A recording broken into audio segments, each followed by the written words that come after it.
Commander Jake Sullivan stood rigid at the edge of the vast petitioner's circle, trying not to betray the anxiety churning in his gut. The council station's cavernous chamber stretched above him, its living crystal walls pulsing with bioluminescent energy that cast the 12 counselors in an ethereal glow. Each alien representative sat elevated on platforms that hovered 15 feet above the polished obsidian floor, a deliberate architectural choice to force petitioners to crane their necks upward in supplication. "The human delegation will approach," announced the stentor, a six-limbed creature whose translucent skin revealed rippling organs beneath. Its voice, amplified through specialized membranes, echoed throughout the chamber. Jake exchanged glances with Ambassador Lisa Grant before they stepped forward in unison. After 10 years representing humanity's interest to the Galactic Council, they had perfected this choreography of deference. Lisa's face betrayed nothing, but Jake recognized the subtle tightening around her eyes. Something was wrong. "Petitioners, state your business," demanded High Counselor Vexathera, her insectoid mandibles clicking with impatience. The Phacidian's compound eyes reflected multiple images of the humans standing below. Lisa stepped forward with practiced grace. "High Counselor, esteemed members of the Council, we come seeking clarification regarding recent military movements near the Teddy system. Sensors have detected a Council fleet approaching the human mining colonies there." A low rumble of chittering and clicks spread through the chamber as the counselors communicated among themselves.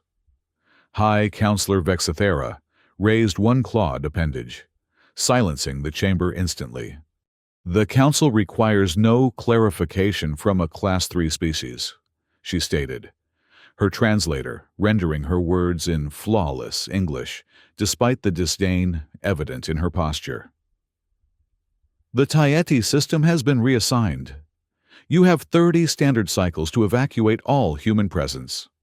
Jake felt his blood run cold.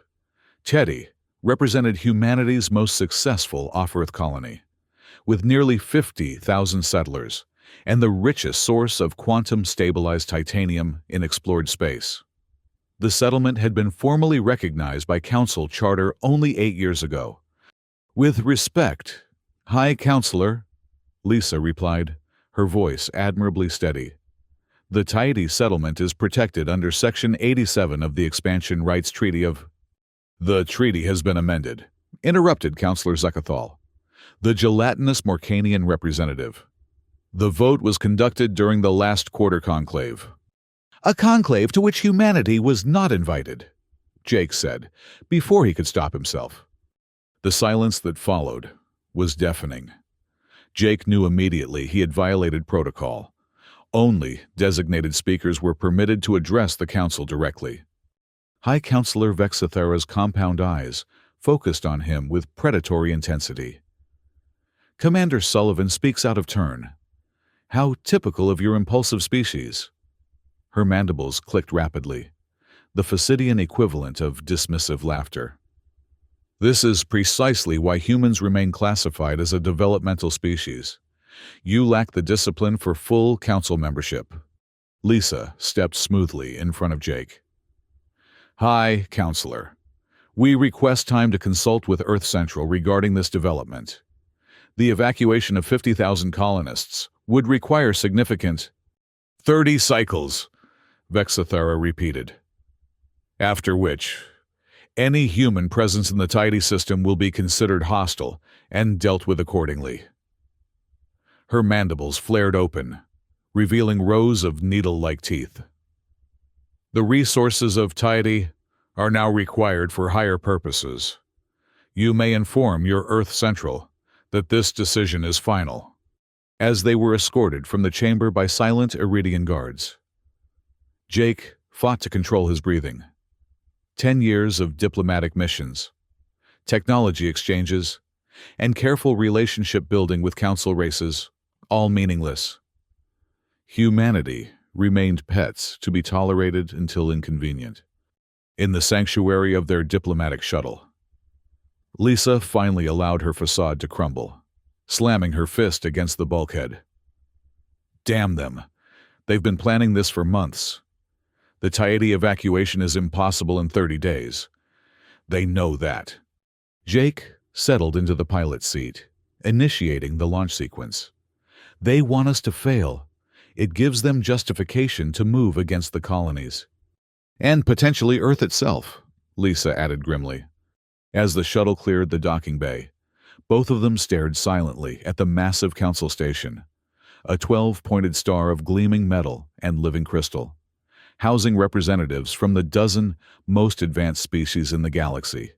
Beautiful, majestic, and utterly corrupt. "We need to contact Dr. Carter," Jake said finally. "It's time." Lisa's face paled slightly. "Are you sure? Once we cross that line—" "They've already crossed it for us," Jake replied, setting course for the jump point that would begin their journey back to Earth. 50,000 lives on Tahiti, millions more on our other colonies. We can't pretend anymore. Lisa, the Council will never see us as equals." As stars streaked past the viewports, Jake's mind drifted back to the first time he'd met Dr. Benjamin Carter, the brilliant physicist whose theories about dark matter had revolutionized human understanding of the universe. 10 years ago, when humanity had first encountered the Council races, Carter had been a voice of caution amid the general euphoria. "They're centuries ahead of us technologically," Carter had warned the newly formed Earth Diplomatic Corps. "But there's one area where we might have an advantage they don't suspect." The physicist had been researching dark matter propulsion when the aliens arrived, a theoretical application that manipulated the invisible substance comprising over 80% of the universe's mass. What he discovered was far more significant than mere propulsion. Jake and Lisa had been among the small circle of officials granted clearance to witness the first test of a dark matter phase vessel 5 years ago. The small prototype ship, barely larger than a shuttle, had seemed to dissolve into shadow before their eyes, becoming completely undetectable to all conventional sensors. When it reappeared, minutes later, the readings showed it had traveled to Jupiter and back in that brief interval. What followed was the most classified military program in human history. While publicly maintaining a posture of diplomatic engagement with the Council, Earth quietly built a shadow fleet, vessels that could phase partially out of conventional reality, becoming effectively invisible and impervious to known weapons. Now, as their shuttle prepared for the final jump to Earth, Jake knew the time for secrecy was ending. Humanity would either stand against the Council's tyranny or submit to permanent subjugation. "We'll need presidential authorization," Lisa said softly, breaking the long silence. Jake nodded. "President Moore has been briefed on contingencies. She'll understand what's at stake." 3 days later, the White House Situation Room hummed with tense energy as President Helen Moore studied the holographic display showing the Council fleet's position near Tahiti. 12 massive dreadnoughts, accompanied by hundreds of smaller vessels, a force large enough to annihilate every human settlement in the system. "Time to evacuation deadline?" she asked, her voice calm despite the gravity of the situation. 27 days, Madam President," replied Fleet Admiral Rick Stone. The veteran officer's weathered face betrayed none of his thoughts, but the tight grip he maintained on his tablet spoke volumes. General Marcus Webb, commander of Earth's conventional defense forces, was less restrained. "It's a deliberate trap. Even if we diverted every transport in the fleet, we couldn't evacuate half the colonists in that time frame. They're creating a pretext." President Moore's gaze shifted to Lisa Grant, who had barely slept since returning to Earth. "Ambassador, is there any diplomatic channel still open to us? Any Council race that might advocate on our behalf?" Lisa shook her head. The Arcturians expressed private sympathy, but they won't openly oppose the High Council. The vote was unanimous, or at least recorded as such. "Then we have no choice," Moore said, turning to the quiet figure who had remained silent thus far. Dr. Carter, it's time for your assessment. Benjamin Carter stepped forward, his lanky frame and disheveled appearance at odds with the military precision surrounding him. The physicist activated his own holographic display, revealing a three-dimensional rendering of Saturn and its moons. Project Umbra reached operational status 18 months ago, he began. We currently have 200 vessels ready for deployment. The Titan shipyards remain completely undetected by Council surveillance. Admiral Stone's eyebrows rose slightly. Even he hadn't known the full scale of the operation. 200? General Webb exclaimed. Against a Council fleet of 800 vessels. Carter smiled thinly. Numbers aren't the relevant metric. General, each Umbra-class ship is equipped with a dark matter phase drive and projection system. When fully activated, they can selectively exist outside normal space-time. In English, Doctor, President Moore requested. They can't be detected, targeted, or damaged by conventional weapons, Carter explained. And their offensive capabilities. He hesitated. Go on, Moore prompted. The dark matter beam doesn't destroy targets in the traditional sense, Carter said quietly. It removes them from our reality. The targeted matter is shifted into a parallel dimensional state. Effectively, anything hit by the beam simply ceases to exist in our universe. A heavy silence fell over the room. My God, whispered General Webb. We're talking about weapons that erase reality itself. And we're considering using these against the Council fleet, Admiral Stone asked, his professional composure finally showing cracks. We're considering revealing our capabilities, President Moore corrected. The optimal outcome would be Council withdrawal without a shot fired. Lisa Grant leaned forward. Madam President, if we deploy this technology, it changes everything. The power balance of the entire galaxy shifts overnight. Are we prepared for the responsibility that comes with that? Are we prepared for the alternative? Jake countered. Abandoning 50,000 colonists to slavery or death. And after Tatey, what's next? How long before the Council decides Earth itself is required for higher purposes? President Moore stood, ending the debate. I've heard enough. Admiral Stone, initiate Operation Umbra. Deploy the fleet to Teddy with all possible speed. Ambassador Grant, prepare a final communique to the Council, giving them one opportunity to withdraw. Commander Sullivan, you'll accompany the fleet as our diplomatic liaison. As the meeting dispersed, Jake found Lisa waiting for him in the corridor outside. Her expression was troubled. We're about to become what we feared, she said quietly. A species with the power to dominate others through force. Jake understood her concern. That's why you'll be there too, to make sure we don't become them. And if we win? Lisa asked. What then? Then we do better than they did, Jake replied simply. Aboard the UES Nightfall. Captain Amy Brooks reviewed the Neuralink training results from her crew with cautious satisfaction. As the flagship of humanity's dark matter fleet, the Nightfall represented technology so advanced that even her experienced officers needed extensive simulation time to master them. Navigation is reporting phase synchronization at 98.8%. Captain, announced her executive officer, Commander Tara Reyes. Tactical systems are fully operational, and the dark matter projectors have been calibrated to minimum effective yield. Brooks nodded approvingly. Despite her youth, at 35, she was among the youngest captains in Earth's fleet. Her expertise with experimental propulsion systems had made her the natural choice to command humanity's most advanced vessel. Have all ships reported ready status? She asked, scanning the tactical display where 199 sister ships maintained perfect formation around the Nightfall, invisible to conventional sensors, but connected through quantum-entangled communications. All vessels report green. Captain, The fleet is prepared for phase jump to Tatey on your command. Brooks took a moment to absorb the weight of their mission. She had reviewed the Council ultimatum and seen the evacuation simulations.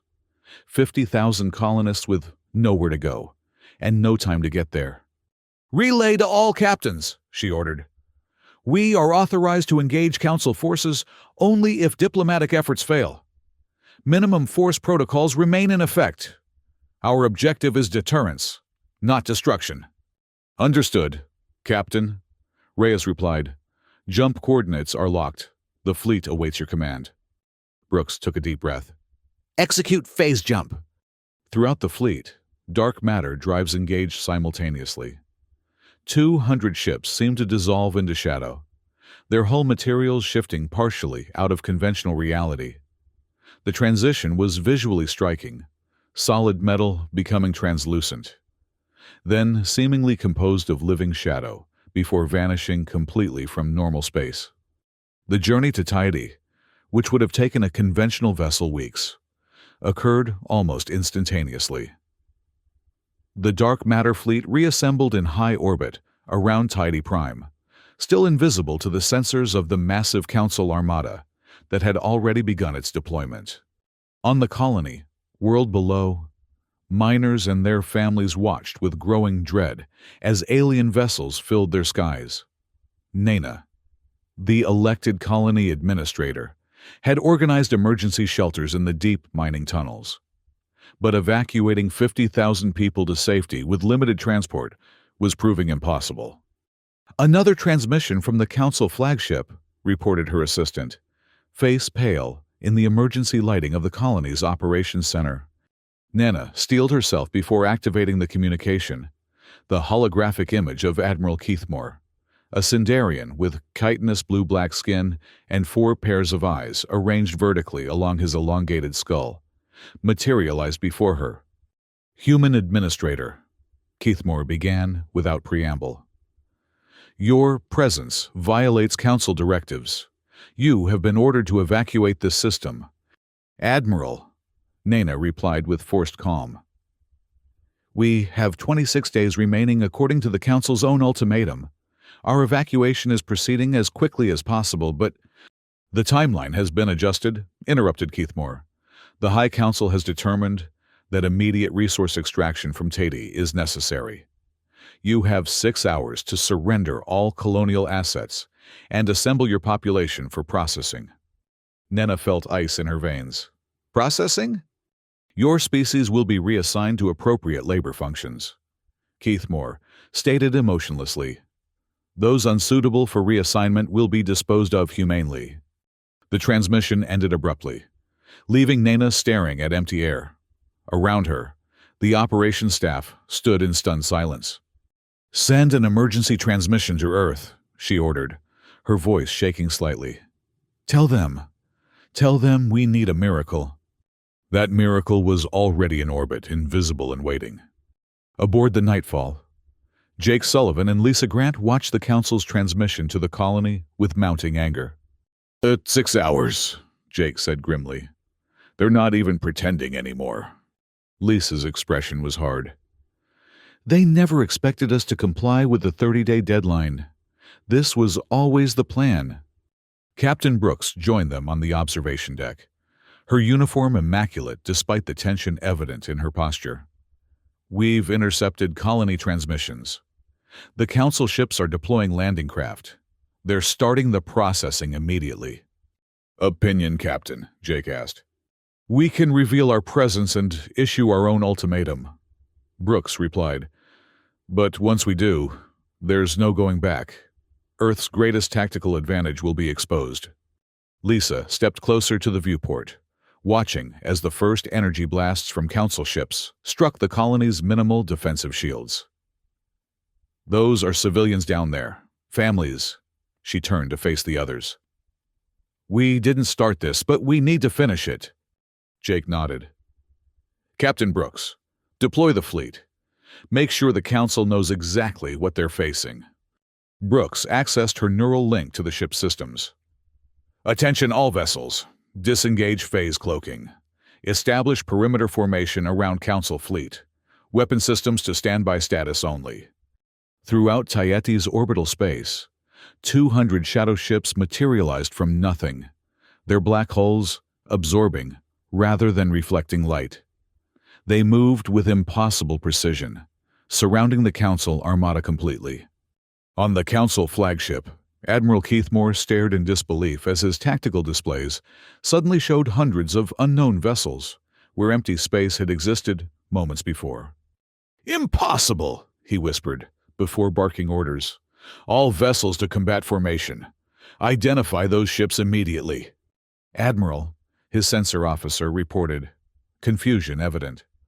"The vessels appear to be of human design, but they're registering no power signatures, no drive emissions.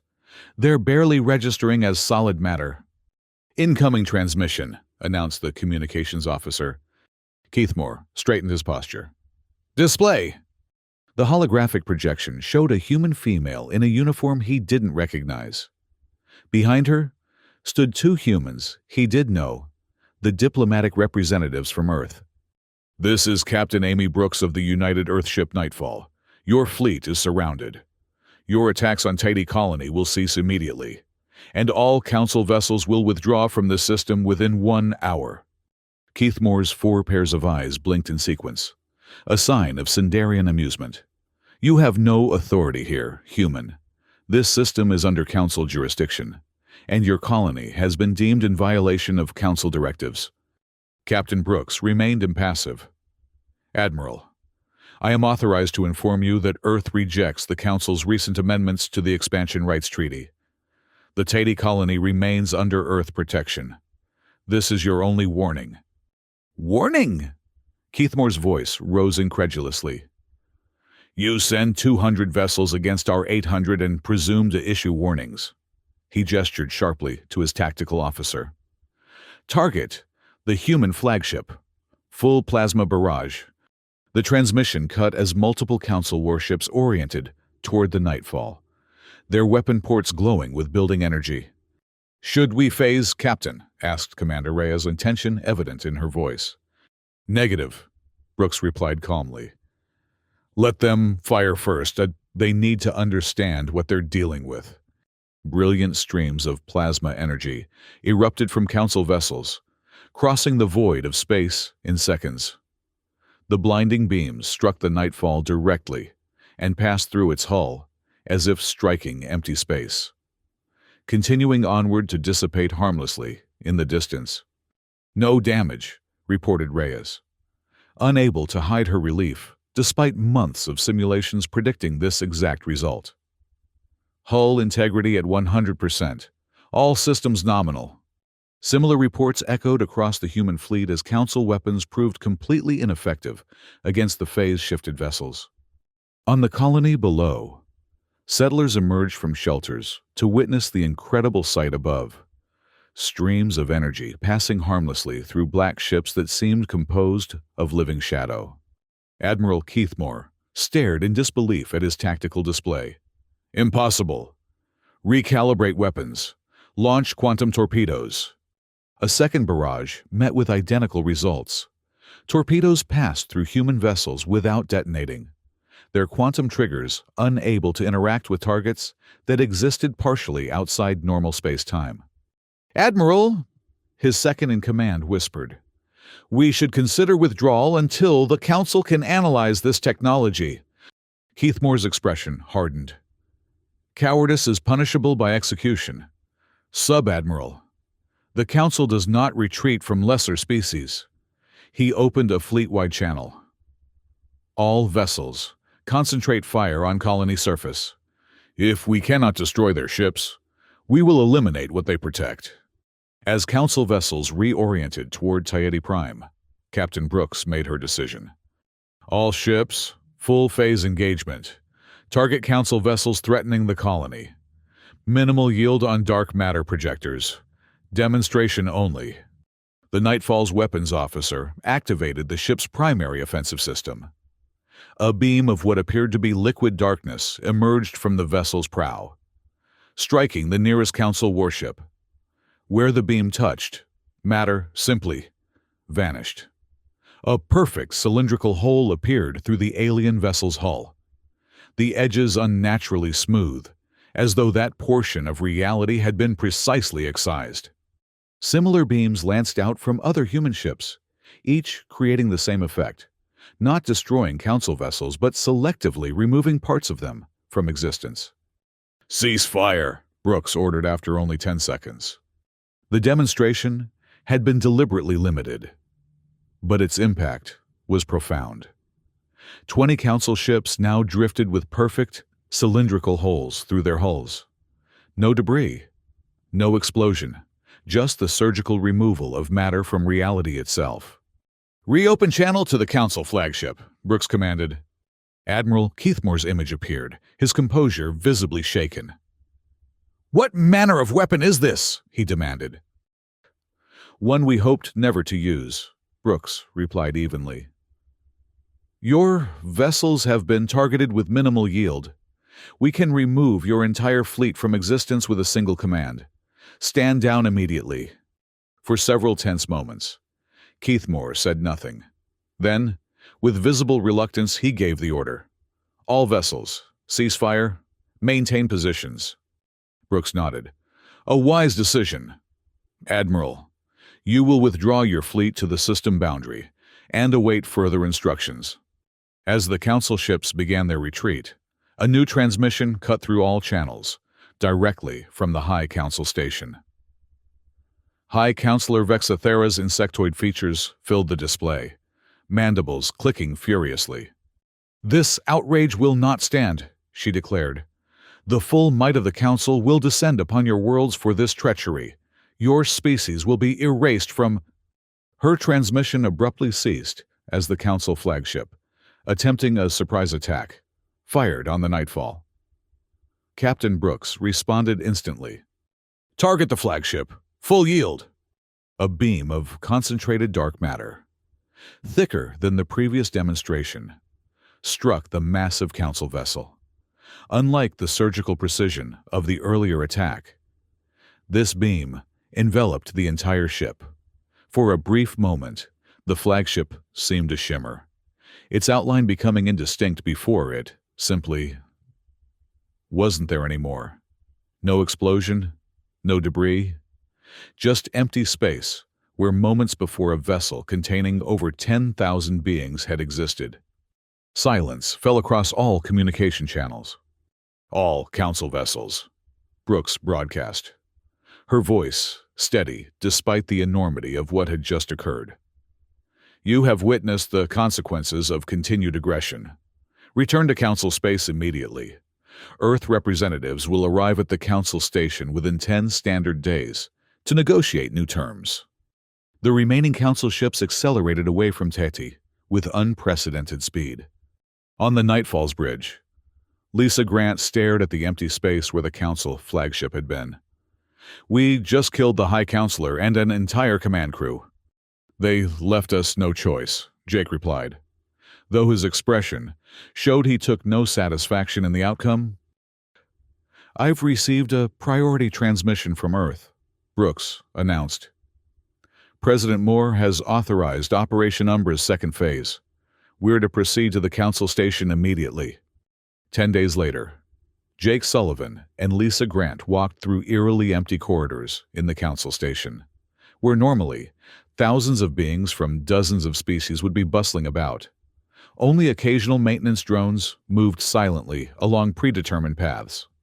The massive Council chamber, designed to intimidate petitioners, now held a different kind of tension. Representatives from all 12 Council races sat at a single round table, a hasty construction placed at the center of the petitioner's circle. Gone were the elevated platforms and imperious postures. Many delegates visibly flinched when Captain Brooks entered behind the human diplomats, her dark uniform a reminder of the fleet that now surrounded the station. "The emergency session will commence," announced the Arcturian delegate, who had apparently assumed leadership in Vexathara's absence. "Earth representatives, please state your terms." Lisa stepped forward. The United Earth government proposes the immediate dissolution of the current Galactic Council and its replacement with an egalitarian galactic parliament, where all spacefaring species hold equal voting rights. Gasps and murmurs spread through the alien delegates. The Morcanian representative's gelatinous form rippled with agitation. "This is unprecedented. The Council has maintained galactic order for 12,000 years. You cannot simply—" "We can," Jake interrupted, his voice firm but not threatening. "But we would prefer collaboration over coercion. The current system of classification that relegates younger species to effective servitude ends today." "And if we refuse?" asked the Phacidian representative, mandibles clicking nervously. Captain Brooks spoke for the first time. "Earth currently has dark matter fleets deployed at every Council homeworld. We don't wish to use them." The implicit threat hung in the air. "What assurance do we have?" asked the Arcturian leader carefully. "That humanity won't simply replace the Council's dominance with your own. This weapon you possess, it grants unprecedented power." Lisa nodded, acknowledging the legitimate concern. "Dr. Benjamin Carter is prepared to share the principles of dark matter technology with all member worlds of the new Parliament, under specific charter conditions." "What conditions?" several delegates asked simultaneously.